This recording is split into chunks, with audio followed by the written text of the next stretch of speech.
Үндэсний мэдээллийн хөтөлбөр үргэлжилж байна. Одоо эдийн засгийн болондоо анхаарлаа хандуулна. За эхний мэдээллийг хүргэе.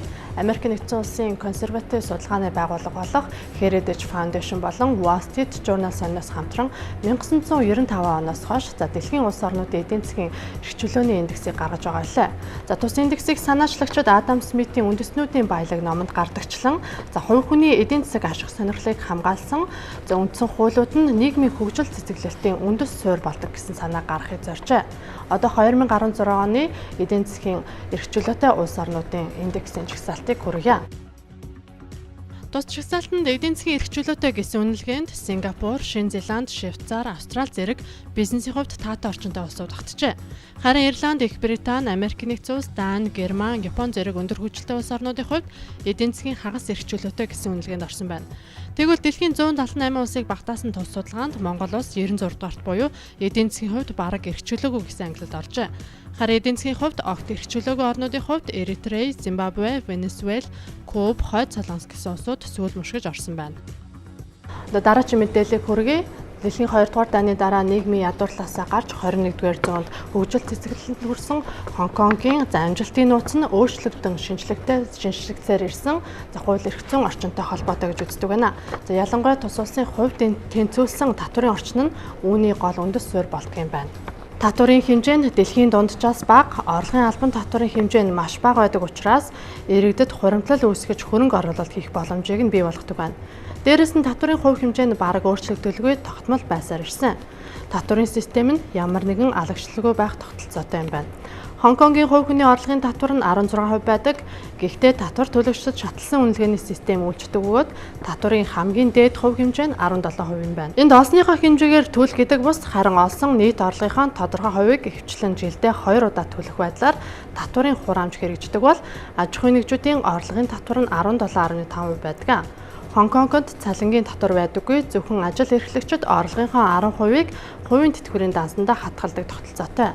Мөн ашиг орлого, эд хөрөнгийн зэрэг хоёроос дээш давхар татвар авдаггүй байна. Мөн худалдааны ашиг болон нэмэн үртгэн татвар навдуулдаг байна. Харин манай улсын хувьд хамгийн сүүлд 2007 онд татварын тухай хуулиндаа шинжилэлт өөрчлөлт хийж байсан юм а. Тухайн үед нэмэн үртгэн албан татварыг 15% байсныг 10% болгосон. Хувь хүний орлогын албан татварыг 10 ба 30 гэсэн өсөн нэмэгдэх шатлалтай байсныг 10% болгосон. Мөн аж ахуйн нэгжийн орлогын албан татварыг 15 байсныг 10% болгож бууруулж байсан юм. Татварын яг хувь хэмжээр бусад улс орнуудтай харьцуулахад ер нь ямар төвшөнд байд юм бэ? Хувь бага шүү. Манайх бол харьцангуй жишээлбэл бид нэр тэр 2007 онд ярьж байхад бол ер нь Азийн орнууд дотороо бол бид нэр ер нь нэлээд бага татвартай орн боллоо гэж тэр үед ярьж ирсэн. Гэхдээ яг бусад орнууд бас ингээд тодорхой хуваар жилд бол ингээд татвараа багасгаад байдаг туршлага байдаг л да. Жишээлбэл Сингапур улс бол аж ахуйн нэгжийн орлогын албан татвар, хувь хүнийхээ орлогын татварыг бол жил болгон 2%-аар ингээд буулгаад яваад байдаг. Тэгээд одоо тэр үед бол 20 хэдэн хувьтай байсан бол одоо магадгүй манай 10%-тай ойролцоо болсон байхыг үсэхгүй шүү дээ. Өмнө нь Хонконгийн жишээн дээр дурдж байсанчлан тухайн улс орны татварын тогтолцоо нь энгийн ойлгомжтой, хамгийн гол нь тогтвортой байх нь татварын үр ашигтай бодлогын илэрхийлэл болдгийм. Харин манай улсын хувьд төр засагт солигдох бүрд татварын хууль эрх зүйн орчноо өөрчлөх байдал ажиглагддаг. Үүний үр дүнд гадны хөрөнгө оруулагчтай өргөж эдийн засаг бизнесийн орчноо хүндрүүлсэн билээ. Ер нь манай улсын хувьд аваад үзэх юм бол яг парламент солигдох засгийн газар одоо өөрчлөгдөх ч юм уу ийм үед бол татварынхаа хууль тогтоомжийг өөрчлөх хандлага бол нэлээд гардаг юм байж байгаа. Гэтэл нэмэгдсэн үртгэн албан татвар, онцгой албан татвар, ашигт малтмалтай холбоотой албан татваруудыг бол бид байнга өөрчилж байгаа. Энэ нь ялангуяа уул уурхай талхууртай эдийн засагтай болчихсон өнөө үед манай эдийн засгийн нөхцөл байдал гадаадын хөрөнгө оруулалтыг дордуулах, дотоодын хөрөнгө оруулагчид аж ахуйн нэгжүүдийг ч гэсэн тодорхой хэмжээгээр цаг зуурын хүнд байдалд оруулах, төлөвлөсөн үйл ажиллагаанд нөлөөлөх тийм эсрэг үр дагавруудыг авчирч байгаа. Манай улсын экспортын дийлэнх хувь нь уул уурхайн түүхийдээс хамааралтай байдаг. Татварын орлогын 50 орчим хувийг уул уурхайн салбар бүрдүүлдэг. Харин уул уурхайн өндөр хөгжсөн улс орнуудад татварын хувь хэмжээг нэмэхээс илүүтэй татварын үйлчилгээгээ сайжруулж, татварын суурь баазыг оновчтой тогтоож, хариуцлагатай татварын тогтолцоог бүрдүүлэх хэрэгтэй гэдгийг судлаачид хэлж байна.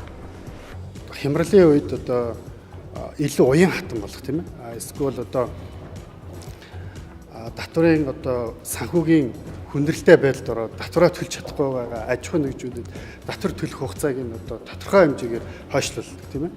Тэрний дараагаар санхүүгийн байдал нь сайжраад ирэхээр уг аж ахуй нэгж байгууллагаас хүү торгуулгүйгээр тухайн татварыг бол төсөв төлрүүлдэг. Хэрвээ тухайн аж ахуй нэгж маань хэрвээ татвараас төлөхгүй тохиролцсон зарчмаас ухарсан тохиолдолд бол хүү торгуулийн ногдуулаад идэх ч юм уу тийм уян хатан байдлыг баримтлах мөн одоо нэгэнт хэрэгжиж байгаа татварын хууль тогтоомжийн хэрэгжилтийн байдалд нь одоо үнэлт өгөөд хариуцлага болон урамшууллын тогтолцоог нь илүү тодтох байдлаар.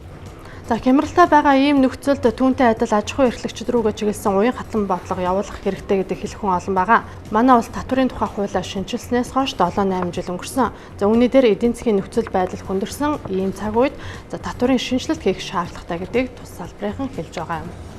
Тэртээ тэрэнгүү цаана аж ахуйн байгууллагуудын чинь санхүү эдийн засгийн байдал хүндэрчээд байна шүү дээ. Үнэхээр татвар төлөх байтугай одоо ер нь хүмүүсийнхээ цалин яатай явах гэдэг асуудал яригдж байгаа.